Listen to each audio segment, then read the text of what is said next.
Alfonso. Proceda, señor relator.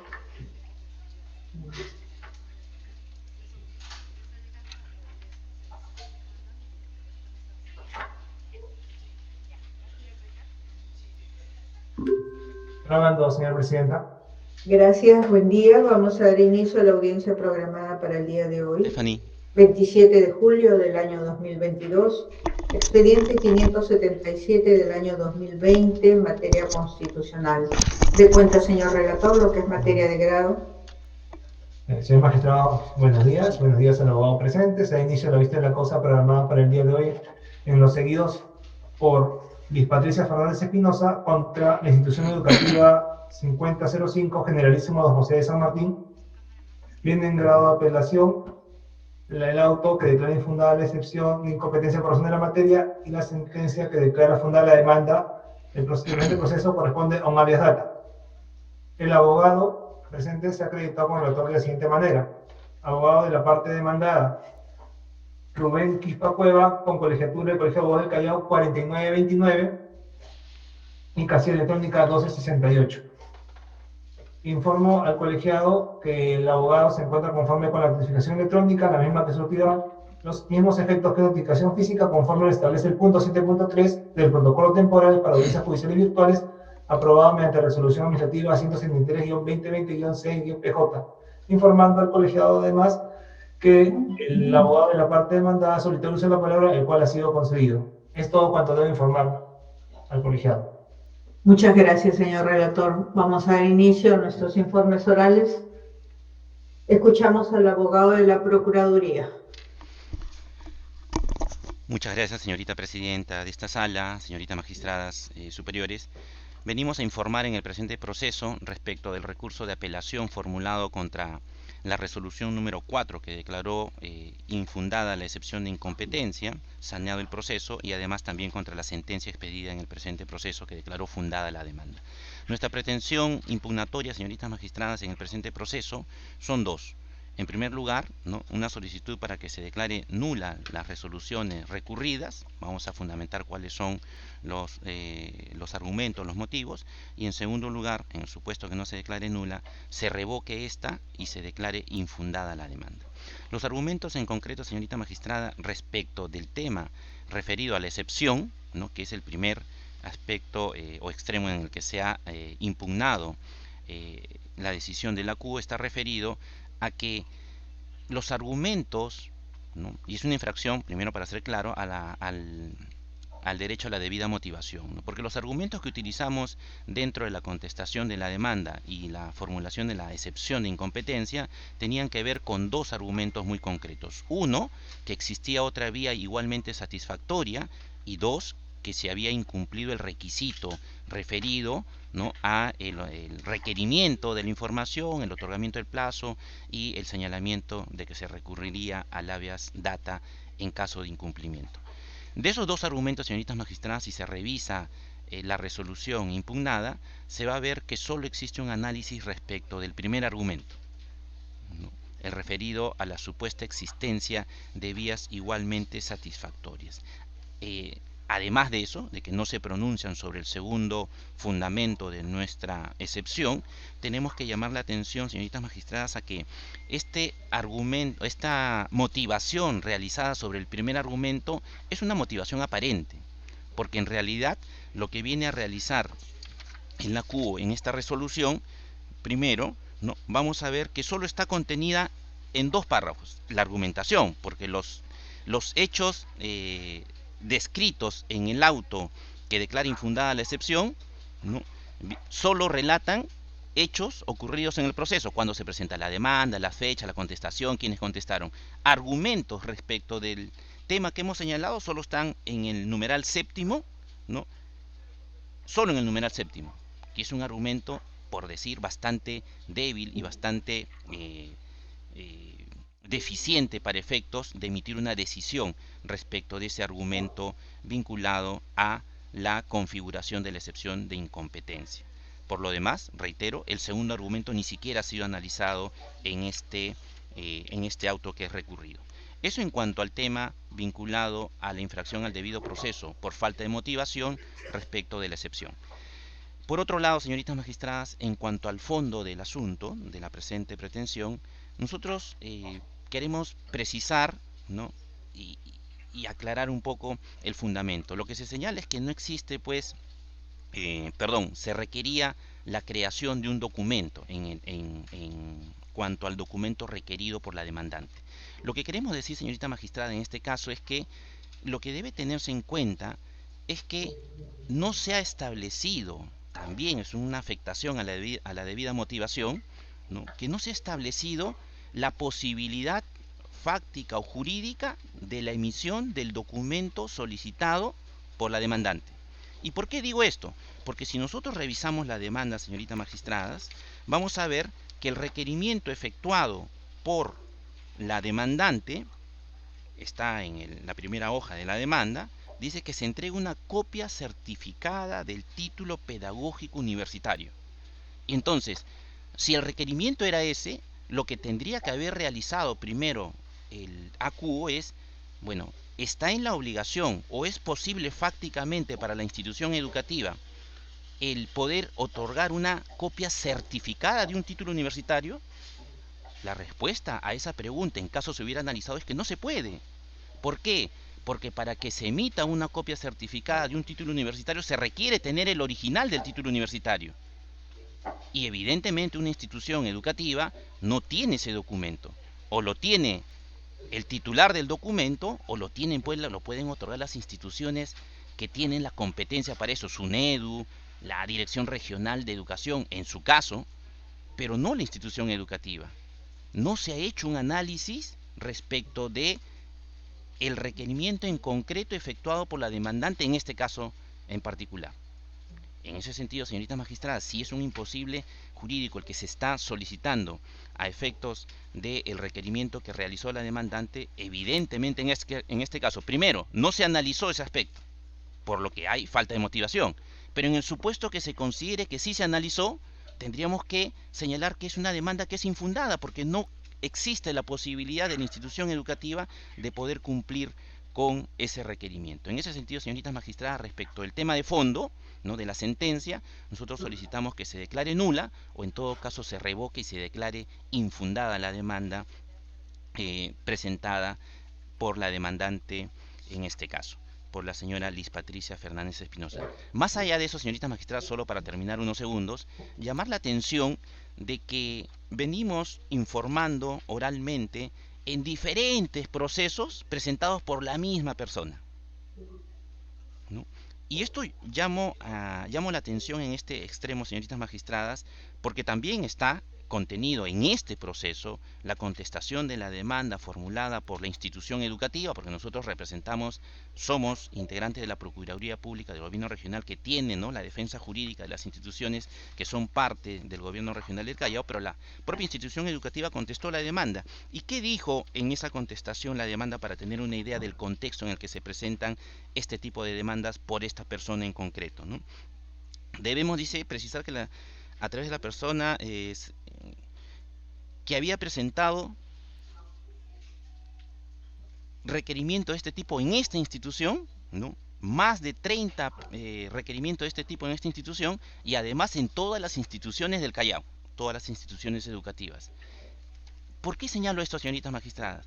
Porque nosotros, además de solicitar en el supuesto que se acceda a nuestra pretensión de revocar la sentencia, solicitamos que se tenga en cuenta la actuación desarrollada por la demandante con la finalidad de aplicar los criterios establecidos en sentencias ya del Tribunal Constitucional que establecen, pues, que un actuar de mala fe, un actuar que busca utilizar un proceso constitucional con la finalidad de conseguir el tema del pago de los costos del proceso, que es el extremo en el que ha apelado la parte demandante, ¿no?, consideramos que debe ser valorado ese extremo para efectos también en el supuesto que se proceda o se pronuncie por la revocación de la sentencia, se proceda a valorar esa acción realizada, consideramos de mala fe por la demandante, para efectos de imponerle una multa conforme se han hecho ya en sentencias del Tribunal Constitucional por desnaturalizar la vía procesal constitucional.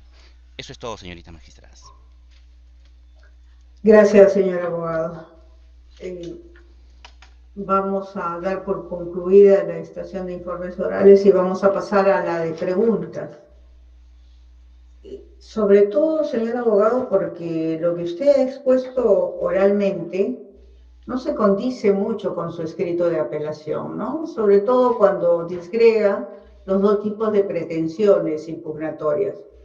Yo tengo a la vista su escrito de apelación y no veo las dos pretensiones impugnatorias de nulidad y de fondo.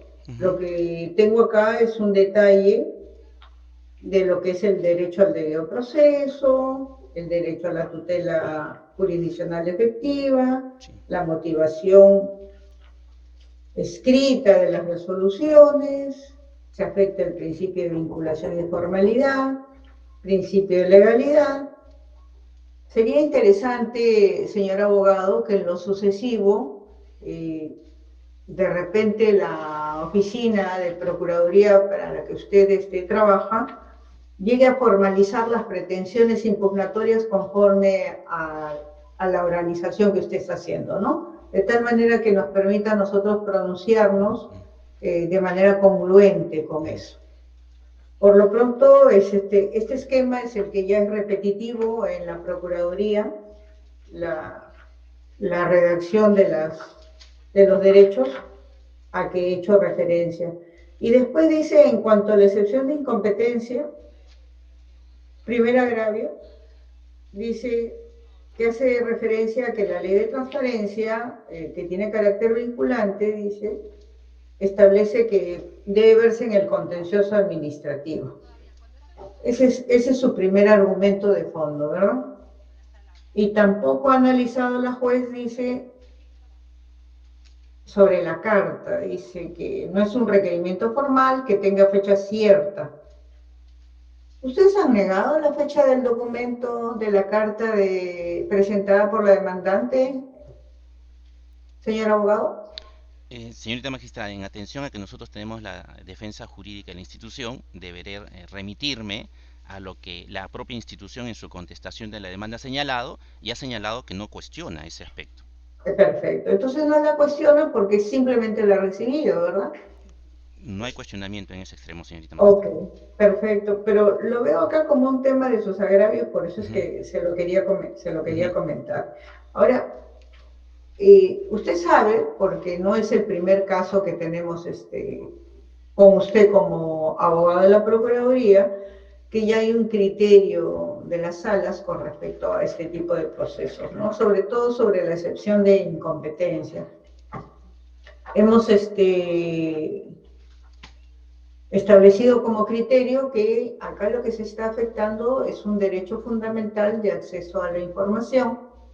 Por lo tanto, es decisión de la parte recurrir al proceso constitucional de la habeas data.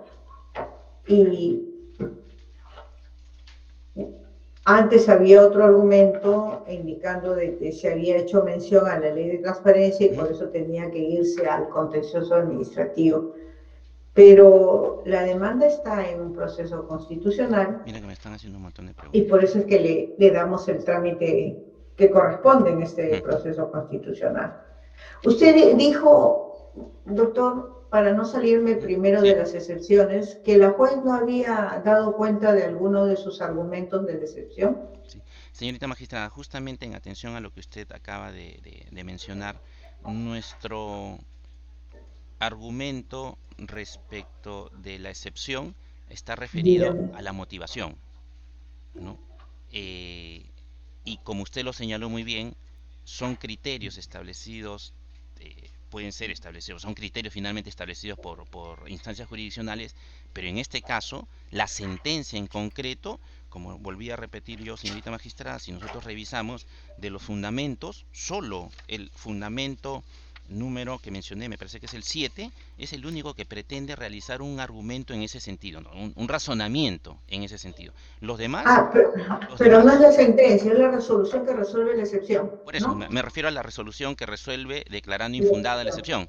Entonces, hay un solo párrafo que señala sobre ese aspecto. Los criterios que usted menciona, entenderá que como Procuraduría Pública podemos tener algún, digamos, que ello depende Discrepancia de diferente. criterio, Claro, claro. pero a lo que yo me refiero es que es una afectación al debido proceso en cuanto al tema que esos criterios que usted menciona, si son validados, si son asumidos por el órgano jurisdiccional, el ACU en este caso, tendrían que estar, digamos, tendrían que estar contenidos en la resolución.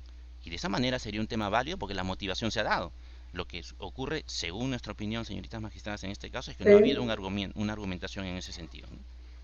Ah, perfecto. Bueno, eso lo vamos a revisar, doctor, porque Ujú. lo que yo veo acá es que la jueza hace referencia al pedido, a la excepción que ustedes han formulado, en el considerando sexto, refiere que se afecta su derecho constitucional de acceso a la información pública, que está contenido en el artículo 2 de la Constitución Política del Estado, y después en el séptimo al que usted hace referencia, cita el artículo Claro, 61 del Código Procesal Constitucional.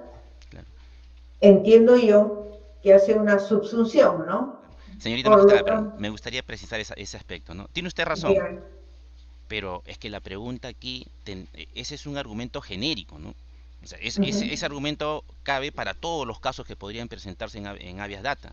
Lo que Sí. consideramos nosotros, señorita magistrada, es que para que se pueda hacer una subsunción concreta de este caso en esa norma, lo que tendría que haberse hecho es lo que se pide, lo que se está pidiendo en concreto, que era la copia certificada, que es parte un poco de nuestra posición en este caso, encuadra dentro de lo que es de lo que la vía procedimental de un proceso constitucional permite, una copia certificada de un documento que no tiene una entidad. O sea, yo creo que Ya. ahí ese aspecto nuevamente, porque se está haciendo un análisis genérico o Ese una es un argumentación. tema de, discúlpeme, señor abogado, Ujú. pero yo creo que ese es un tema de fondo. Muy bien. El caso concreto, Ujú. ¿no? Acá la competencia se debe establecer si se han cumplido con los requisitos de procedibilidad, que es lo que pretende, es el derecho de acceso a la información, Un y presupuesto por lo procesal. tanto, sí. Ujú. Ahora, el tema de fondo, que es el que usted sostiene, la imposibilidad de otorgar una copia certificada de un original que no tiene. Eh, si no tiene para dar copia certificada, como le está ordenando la juez, pero sí tiene una copia del título pedagógico, podría otorgar usted una copia fedateada, Ujú. ¿no es cierto? Porque para eso están los fedatarios de la institución. Ahora, lo ideal hubiera sido, discúlpeme usted que se lo diga, porque estamos en un informe oral en el cual usted ha expuesto su razonamiento. Usted dice que hay un imposible jurídico. Ese imposible jurídico, en mi opinión, ya las doctoras también expondrán su punto de vista, ese imposible jurídico para mí no existe por una razón, no es que esté adelantando opinión, sino que aquí hay un pedido que hace un usuario a un centro educativo en líneas generales, señor abogado. El centro educativo, entiendo yo que expone falencias económicas para dar respuesta y que en todo caso ellos no estaban en condiciones de hacerlo por el tema de la pandemia y que la parte solicitante jamás le fue a pedir una respuesta. Ujú. De repente, las acciones administrativas deberían de corregirse para evitar este tipo de circunstancias, ¿verdad?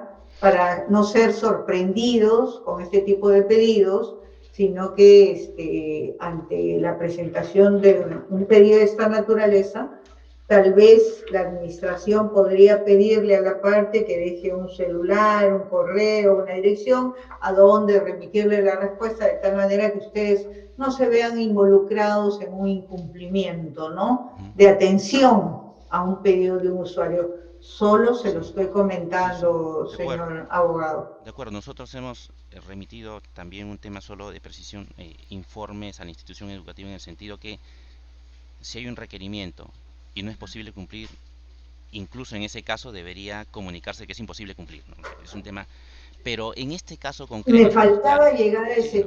En tema. este caso en concreto, señorita magistrada, creo que seguimos manteniendo el tema de la imposibilidad jurídica. ¿Por qué? Porque le digo, yo he sido usuario de instituciones públicas y si yo quiero fedatear un documento, incluso para ese caso me exigen el original. Porque un fedatario lo que hace en una institución pública es ver el original, ver la copia que le llevas y da constancia, igual que un notario en el caso de la certificada, de que es un documento, digamos, igual. No es un fedatario que teniendo una fotocopia te puede otorgar copias fedateadas. No ese es el caso, señorita magistrada, por eso nosotros mantenemos en este caso que se sigue configurando en el caso concreto del requerimiento un imposible, era un imposible. Y finalmente, solo 10 segundos para terminar el tema de la institución educativa. Entenderá usted, señorita magistrada, que las instituciones educativas no son órganos jurídicos para entender la naturaleza o la dimensión de, digamos, del argumento que podrían dar, en este caso, que mencionaron en su contestación, por el tema de cuál era supuestamente el motivo. Más allá de ese tema, es que este caso tiene que ser valorado jurídicamente, ¿no? O sea, más allá de lo que diga la institución educativa. Señor abogado, dado que usted sostiene su defensa en la imposibilidad de otorgar una copia certificada, ¿cuál es el sustento jurídico, señor abogado? ¿Cuál es la norma que indica que hay que tener un original a la vista para poder dar una copia certificada? Primero, señorita magistrada, normativamente, la ley del notariado es la... Sí. Perdón, para dar respuesta a su pregunta. Primero, normativamente, copia certificada como tal, solo la puede dar un notario. Eso está en la ley del notariado. O sea, eso no... Esa es copia legalizada. No, certificada, doctora. Si leemos la ley del notariado, habla de certificación de documentos. Señor abogado, le estoy haciendo una pregunta concreta. Si usted no tiene el fundamento jurídico, dígame, en este momento no lo tengo. Por eso, mi respuesta era muy concreta, señorita magistrada. A ver, para nosotros, el otorgamiento de copias certificadas como función establecida legalmente es de los notarios. Ah, ya. Ustedes no pueden dar copia certificada absolutamente de ningún documento. Sí. Ya. Y usted se sostiene en la ley del notariado. Así es. Ok, esa es su respuesta. Bien, no tengo ninguna otra pregunta. Tal vez la doctora Ildefonso desea hacerle alguna pregunta al abogado presente. Gracias, señorita presidenta. Doctor Quispe, recién vamos escuchándole usted, por lo menos yo, en el tribunal. Quería preguntarle, ¿las alegaciones que ha sostenido fueron parte de su contestación de la demanda? Sí, es un aspecto que omití mencionar, señoritas magistradas. Sí, ¿por qué? En primero, respecto de las... ¿Usted contestó la demanda? No, señorita magistrada, tengo el expediente en este caso, ¿no? Sí, pero normalmente no se encuentra ese tipo de alegaciones que usted ahora lo hace, ¿no? Por eso digo, sería bueno que, digamos, en realidad pareciera, en muchos de los casos, que aplican un formato de contestación no acorde a cuestionar esas situaciones. Obviamente, si hay esos cuestionamientos de un inicio, el debate se centrará ya en ese aspecto y la respuesta jurisdiccional también se tendrá en cuenta y no podrá eludir ese aspecto. Estoy de acuerdo con usted, hay muchas circunstancias, hay muchos usuarios que pretenden acceder a información así de modo genérico, justamente para probablemente, no es que esté directamente afectándose el derecho constitucional, pero si eso fuera parte de los argumentos de defensa, entonces el tribunal tendría que emitir su pronunciamiento en ese sentido. No debería ser que esto recién puesto en segunda instancia. Porque casi todas las contestaciones de demanda tienen un formato único. Ahora, lo que sí, y yo creo que también en el aporte que debería brindarse es, por favor, el Tribunal Constitucional encenda sus pronunciamientos, y no es posible porque es una acción de garantía distinta. ¿Cómo es eso que va a tener otra vía en la cual se va a satisfacer? Esta es la vía. La vía de la vía es una garantía para cualquier ciudadano acceder a la información y con ello transparentar la actuación de la administración. Por favor, ya basta de estar reduciendo esas excepciones. Ya le hemos respondido en todos los procesos. Ya centrémonos si se dio respuesta o no se dio respuesta. Y si aun cuando no existiera ese documento, como usted deja entrever aquí, o no es posible que un funcionario emita la copia certificada, que hace una buena observación naturalmente, si tuviéramos que ver qué es lo certificado, pero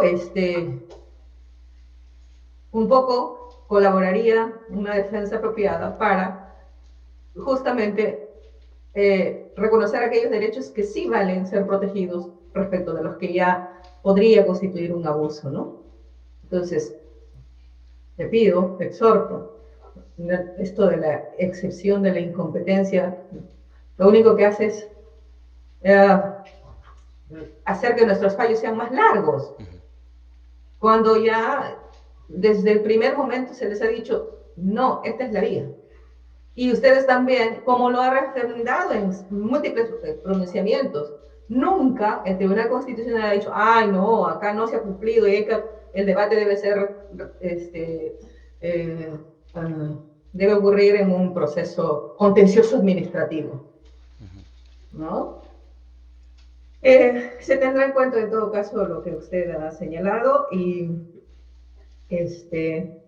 ojalá pues que tomara ya desde la contestación de la demanda esta defensa para que pueda ya llegar el proceso centrado en el debate concreto, si el documento es posible, no es posible para la administración entregarlo. Esa era mi recomendación, es todo, señora presidenta. Gracias, doctor Ildefonso. Doctora Mendoza, ¿alguna pregunta para el señor abogado? Sí, doctora, dos preguntas. Señor abogado, usted ha manifestado que existe imposibilidad jurídica de que puedan otorgar las copias que se le ha solicitado. ¿Ustedes expusieron a la parte interesada esta situación? ¿Contestaron la carta? Reitero mi contestación a una de las preguntas de la presidenta de la sala, en el sentido que siendo una institución de defensa jurídica del Estado, las acciones realizadas en este caso en concreto respecto de la usuaria del servicio no las hemos realizado, pero tenemos, de acuerdo a lo que se señala en la contestación presentada por la propia institución educativa, entendido que no, señorita magistrada, no se ha dado una respuesta en ese caso. Ya, no, sí, la pregunta iba a ustedes como Procuraduría porque ustedes deben tener conocimiento de los actuados, ¿no? Claro, no, pero no existe una respuesta, esa es mi...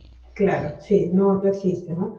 Entonces, no podría entender la parte que existe una imposibilidad jurídica, como ustedes han mencionado, ¿no? No se ha transmitido eso en ningún momento. Sí, porque también he escuchado que usted ha mencionado que como entidades administrativas no tienen esa facultad discrecional. Entonces, era sencillo simplemente responder que no podían otorgar la copia de un documento que ustedes consideran no pueden hacerlo. Por Completamente estas de acuerdo. razones, ¿no? Porque ustedes dicen, bueno, no tengo el original, no puedo entregar la copia. Es una respuesta que ensayo, porque según la versión de ustedes, ¿no? Sí. Según la versión de ustedes, usted dice, no tengo el original, no puedo entregar la copia. Y luego ha ensayado otra respuesta y ha mencionado que por un tema de ley de notariado tampoco podría entregar una copia certificada. Pero ninguno de los dos argumentos lo ha hecho conocer a la parte interesada. Así es, señorita magistrada. Bien, entonces se genera al interior de un proceso judicial, recién un debate que ustedes no han hecho mención anteriormente. Ahora, en relación a los costos, también en la apelación han pedido que se exonere de los costos. Están exonerados. En el caso de los procesos constitucionales, ¿no? No, me refiero al caso concreto, señor abogado. En este caso, ha pedido que los costos que se le exoneren. Están exonerados, doctora Mendoza, en sentencia. Sí, la sentencia se pronuncia expresamente en esos términos, ¿no? Claro. Entonces, quería saber cuál era su pretensión impugnatoria en ese extremo, porque escuché mencionar que hay varios procesos similares, que acá habría una mala fe. ¿Cuál sería su pretensión impugnatoria en ese extremo de lo que ha expuesto oralmente? Para precisar, señorita magistrada, en este caso, ¿no? Primero, en la sentencia se pronuncia por la exoneración de los costos. O sea, en este caso en concreto no hubo condena de costos para nuestra parte y por lo tanto no ha sido materia de la pretensión impugnatoria en este caso. Ah, ya. Bien. Perdón, Muchas pero gracias. para precisar nada más, la pretensión impugnatoria respecto a los costos va por el lado de la demandante, ¿no? Ya. Creo que ella sí ha formulado Ujú. impugnación respecto a ese extremo. Bien. Ya lo revisaremos en los actuados. Bien. Muchas gracias, señora presidenta. De mi parte, ninguna pregunta. Gracias, doctora Mendoza. Bien, se comunica al abogado presente que tanto los informes orales como la estación de preguntas ha concluido, quedando la causa al voto. La decisión del colegiado debe ser notificada dentro de los plazos y con las formalidades de ley. Eso es todo en la audiencia. Agradezco la presencia de las señoras magistradas, el señor abogado y el relator de nuestra sala. Muy buenos días. ¿Puede usted suspender la grabación, señor relator? Muchas gracias, señorita magistrada. Muy buenos días. Buenos días.